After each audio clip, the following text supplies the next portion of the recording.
Okay, in this video we'll show you the zoom function within the PartMaster CAD. It's changed a wee bit over the years because originally the middle mouse button was the mouse wheel wasn't used too much, but it now is. So anyway, this is how it's best to use it. Okay, so if we draw something up, okay, and then we've got the zoom, so we can just zoom in like that.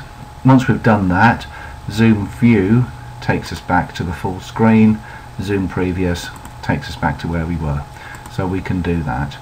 Now that's one way of using it, just using the zoom button like that, but of course a more normal way of using the zoom now is just to use the mouse wheel to pan to zoom in and out. If you click down on the mouse wheel, it becomes the pan button, so you can pan around like this. Okay, so that's just using the simple zoom controls, and in most cases they work absolutely fine. But there are times when the drawing doesn't fit the paper size, so there's a couple of things you can do there. If you go to View Properties, then of course you can set up the paper size here that you want to use. It can be imperial sizes, metric sizes, or custom sizes, so you can always set that to be what you want it to be. Now if you're working on large parts, then obviously you'd want to set your default to a different paper size than A4, or I think it's B size in the States.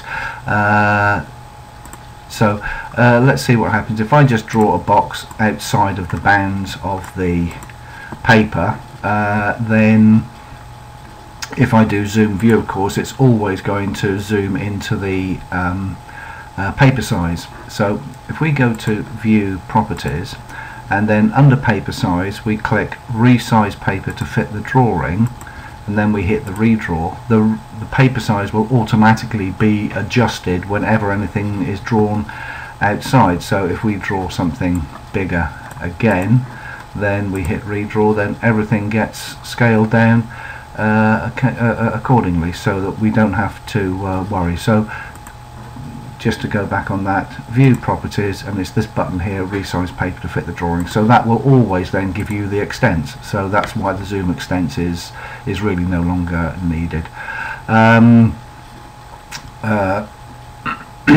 So if we zoom into here, then zoom view takes us out, zoom previous takes us back in.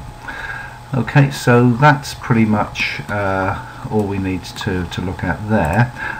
The drawing paper size, if we want to set the default to be something other than what it is, you go to defaults here, and that's where you set the paper size. These are all the defaults, so that once you've set these up, they become the defaults for any drawing that you start to work on when you click New Drawing. The other thing that you can do within the system, of course, is if you click the arrow here next to New, you can start a blank drawing which will reload a drawing based on the defaults that you've given it, or you can use one of the templates, so that's also quite useful, so that if you've got a very big drawing, then you can work on a template which is the paper size that you want, so then anything you draw then obviously will be within that paper size. Okay, that's that.